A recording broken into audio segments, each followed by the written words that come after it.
In this video, we're going to learn about solution concentration. So solution concentration is just simply defined as the amount of solute per the amount of solvent. That can be expressed in many different ways. The most common and useful is molarity, abbreviated with capital M, which is the number of moles of solute per liters of solution. But there are a few other options like molality, which is moles of solute per kilogram of solvent, a couple others down here as well. We're going to focus on molarity. Now, question could be, how would you prepare 250.00 moles of a 0.100 molar solution of NaOH? Remember, that M stands for the number of moles per liter, so I'm just going to write this as a conversion factor. This is going to be 0.100 moles per liter, and that's the moles of sodium hydroxide per liter of this solution. Now, since we're talking about preparing a solution, I'm going to need to use chemist practices like weighing things out. Sodium hydroxide is a solid. If I'm trying to prepare a solution with a certain concentration, I need to weigh it in grams, even if I need to calculate first that gram amount. But in order to figure that out, I'll need the molar mass, which for sodium is 22.99 grams per mole, oxygen is 16.00, and for hydrogen we have 1.01, some being 40.00 grams per mole. Now, 250.00 mils is our starting point. This is the measurement that we have. And I'll need to convert this to liters. So I'll do that first. And then I'll need to multiply this by my 0.100 moles for every 1 liter. And notice the liters cancel, the milliliters cancel as well. Now I'm at moles, but as I said before, you can't measure moles on a balance, so what we need is to multiply by our 40.00 grams of NaOH per mole. And what we get is, well, exactly 1.00 grams. Yeah, 1.00 grams of NaOH. That's nice. So that is a measured amount. Of course, that does not answer my question, because the question is asking, how would you prepare this solution? So yes, that's part of it, but, well, let's explain.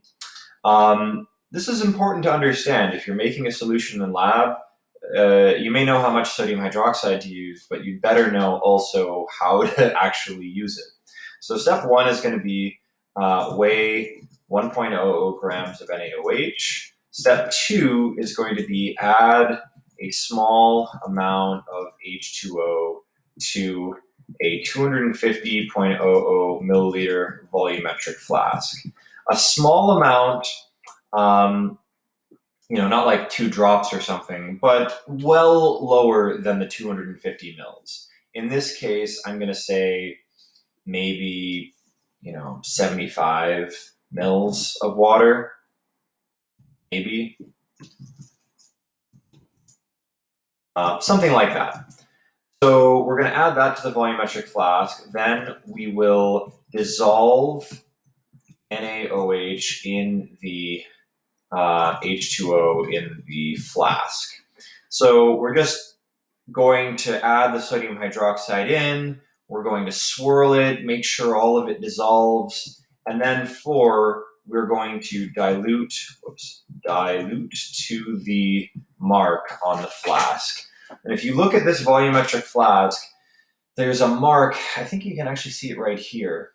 Volumetric flasks are incredibly good at measuring one particular volume, and they come in all different sizes. You can find a 100 ml flask. This is a 250. You could have a 500, 1,000 ml.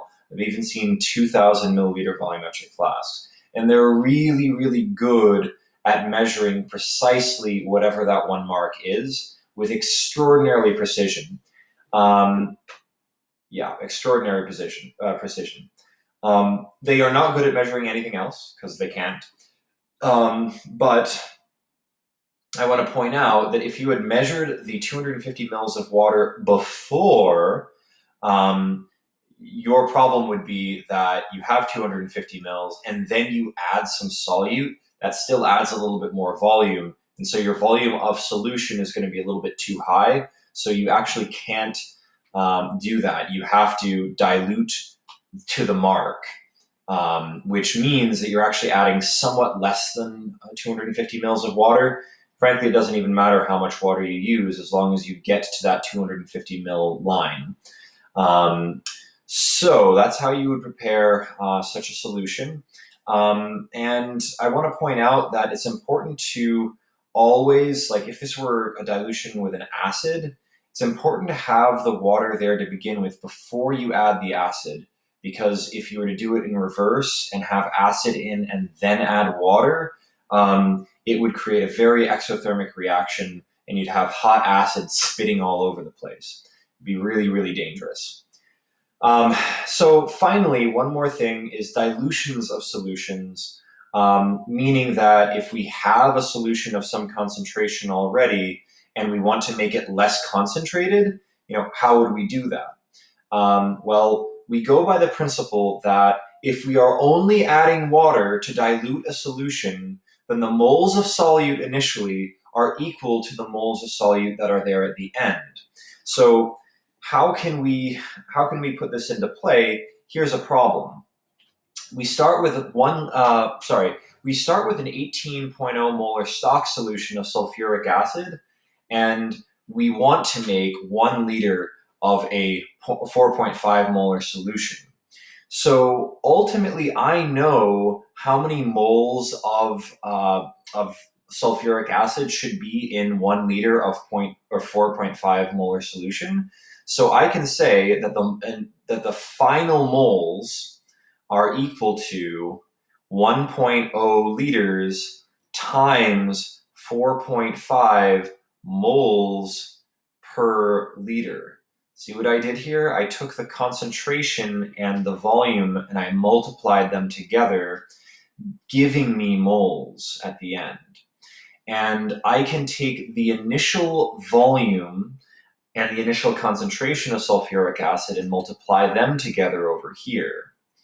Well, my initial concentration is going to be the 18 moles per liter, but I don't have an initial volume of my H2SO4 that's at 18 molar. So I need to say this is just volume 1, and this is going to be in liters. So I can say X liters, so that the liters cancel. And this brings us to a very solvable equation. So my X is equal to, let's see, this is going to be 0.25. And I just realized I've got 2 sig figs here, so I'll need 2 sig figs here. So 0.25 liters of our initial H2SO4, that's at 18 molar concentration. So if I were preparing this solution, I would do this. I would say 1, add some H2O to a 1,000 milliliter volumetric flask. And how much is some? We'll make it like 400 mils.